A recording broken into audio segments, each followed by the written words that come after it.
la colaboración.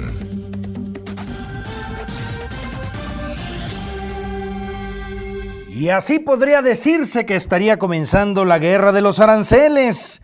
Blanca Lolvé con nosotros, muy buenas tardes.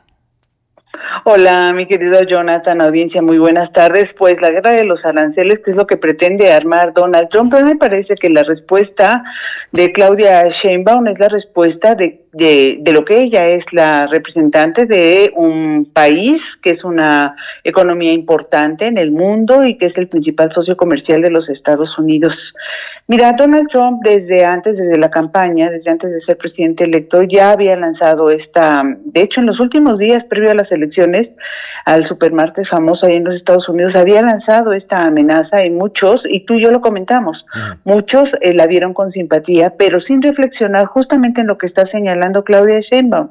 Al final del camino, los que más resultarían afectados serían las empresas primero, estadounidenses, y luego los consumidores también estadounidenses, porque aunque impusiera aranceles, las mercancías no dejarían de fluir, solamente se encarecerían. Y si pone aranceles más altos, pues se van a encarecer más.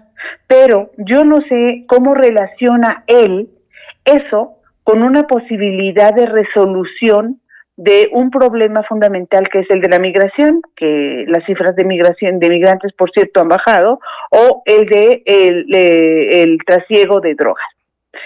No se puede resolver, me extraña que él no lo vea, no se puede resolver un problema creando otro.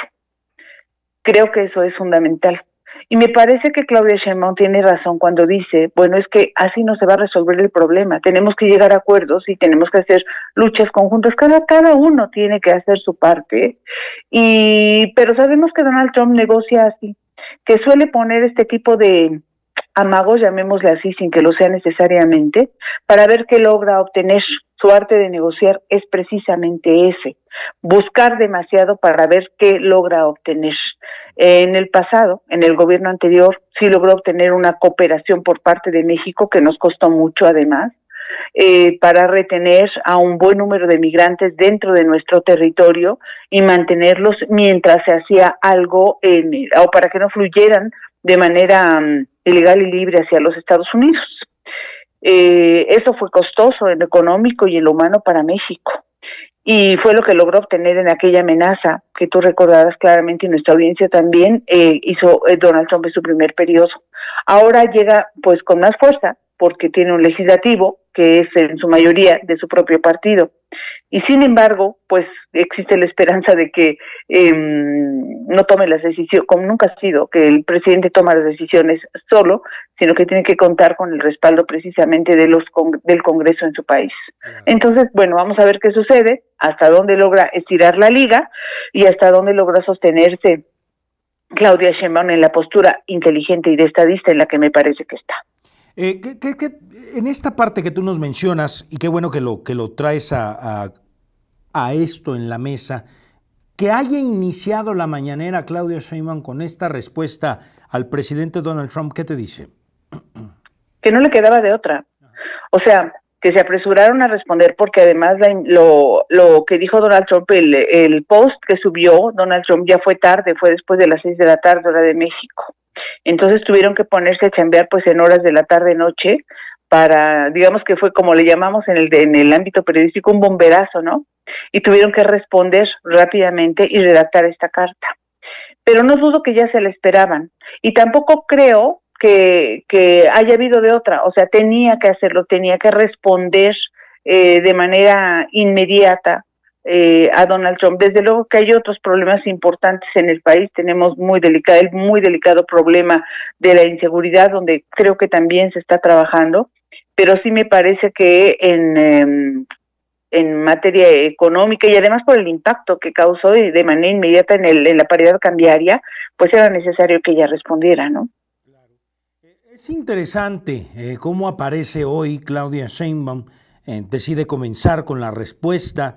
Ya el secretario de Economía, Marcelo Ebrard, decide aparecer a respaldarla.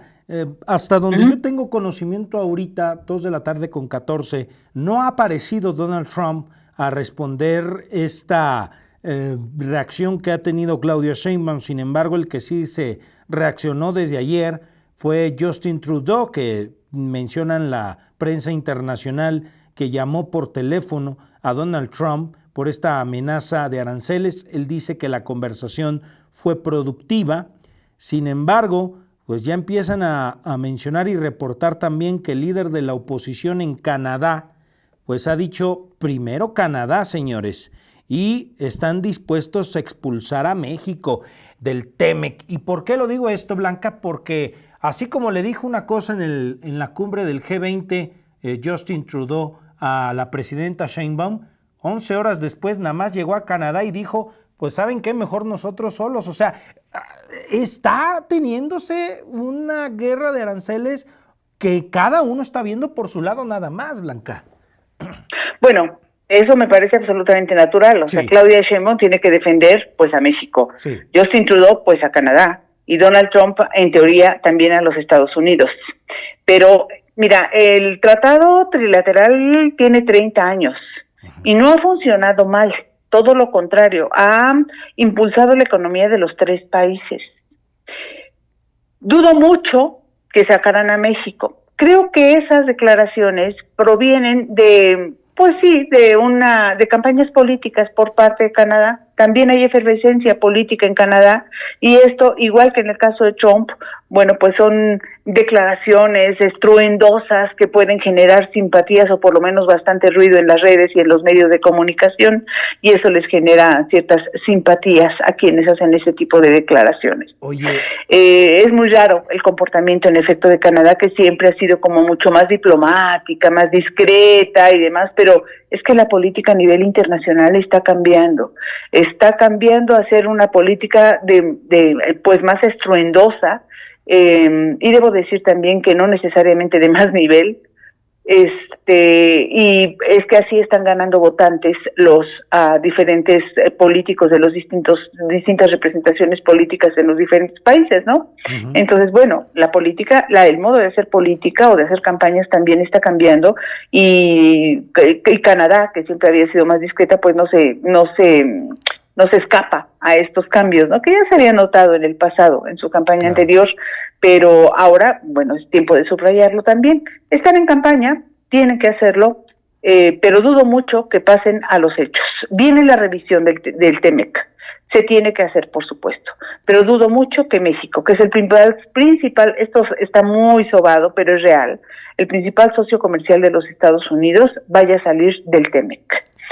En todo caso, lo más probable es que es que no es lo mismo un tratado entre los 3 países, que imagínense nada más por un segundo un tratado nada más entre Canadá y Estados Unidos. Uy.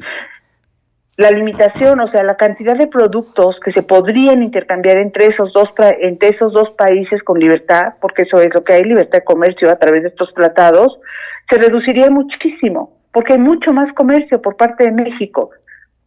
Incluso productos agrícolas, ¿no?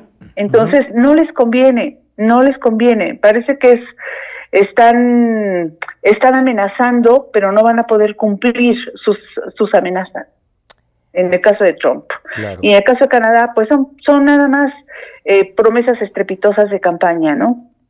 Oye, 30 años nos acordaste que tiene el TEMEC. ¿Me estás diciendo que es una herencia de los malditos neoliberales, Blanca? Pues ¿quién lo firmó? Acuérdate quién lo firmó. Nada más, por supuesto. Fue uno de los principios del neoliberalismo y fue una punta de lanza para que después México firmara muchos convenios con muchos otros países. Somos uno de los países que tiene más convenios con más países. Tenemos convenios con países de Latinoamérica, tenemos convenios con Europa, tenemos muchos convenios bilaterales. Ya no trilaterales, pero sí bilaterales, muchísimos, y esos despuntaron después del 94 y han sido benéficos para la economía a nivel mundial, porque ¿qué haces además en un mundo que cada vez se globaliza más? No te puedes aislar, no puedes pretender ser absolutamente autosuficiente en un país globalizado, donde las comunicaciones y la necesidad de servicios son cada vez mayores. No se puede. No se puede. En ese tiempo era, pues sí, el innombrable Carlos Salinas de Gortari. George Bush papá. Y no me acuerdo el primer ministro canadiense, pero era George Bush papá quien firmó el Tratado de Libre Comercio. Mira qué herencia de aquellos malditos neoliberales. Ya ves que luego está muy de moda esa palabra. Sí, bueno, pero es un cimiento importante. Se ha convertido, es que hay herramientas. Mira, en ningún régimen todo es absolutamente, o absolutamente todo es malo, o absolutamente todo es bueno. Y en el caso del TME, que en aquel entonces era el Telecán, pues se dieron pasos importantes. Había desconfianza, hubo mucha discusión, había oposición también, por supuesto, en los tres países, pero finalmente se llevó a cabo y se convirtió en una herramienta importante, necesaria y fundamental en el desarrollo de la economía de los países. Va a ser muy difícil que lo echen para atrás, pero se puede mejorar, y de eso se trata. Eso también está contemplado en el Tratado Internacional, la revisión, más que renegociación, la revisión del tratado para ir mejorando. ¿Por qué? Porque estuvieron conscientes desde aquel entonces en que la economía iba a ir evolucionando, que la necesidad de productos iba a ir cambiando, que algunos iban a tener que salir del tratado y entrar otros nuevos, que los modos de hacer negocios iban a ir evolucionando, y eso es exactamente lo que ha pasado, pero fue un tratado bien hecho, y entonces hasta esto estaba contemplado. Por eso es difícil, muy difícil que se pueda quitar. Es como quitarle una pata a un banco. Sí. Y que a final de cuentas no se puede mantener así. No lo van a dejar a Donald Trump hacerlo, porque va a dañar su economía para empezar.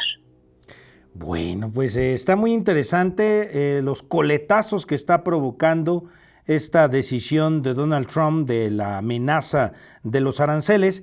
Y no me quiero ir, Blanca, de esta participación de hoy, sin antes hablar un poco. A ver, nosotros nos fuimos al viernes, terminando este programa, y en la convocatoria del registro para aspirantes a la elección de jueces y magistrados. Apenas el viernes, aquello llegaba a un registro de 4,000 aspirantes.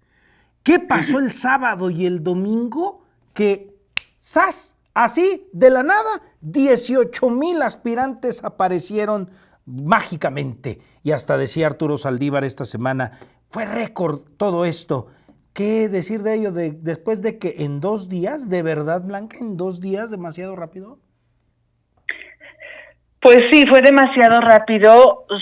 Desde luego genera desconfianza, déjame citar al clásico, sospechosismo. Uy, sí. Sí, pues, naturalmente ellos lo van a negar, sí. La oposición va a decir lo contrario, va a decir que fueron obligados y todo lo demás. Probablemente todo es cierto, es decir, una porción pudo haber sido obligada, otra porción pudo haber dejado las cosas para el último minuto, y otra porción pudo haber respondido a la convocatoria de último minuto con un aviso urgente que se hizo para que finalmente el proceso se pudiera hacer vía correo electrónico.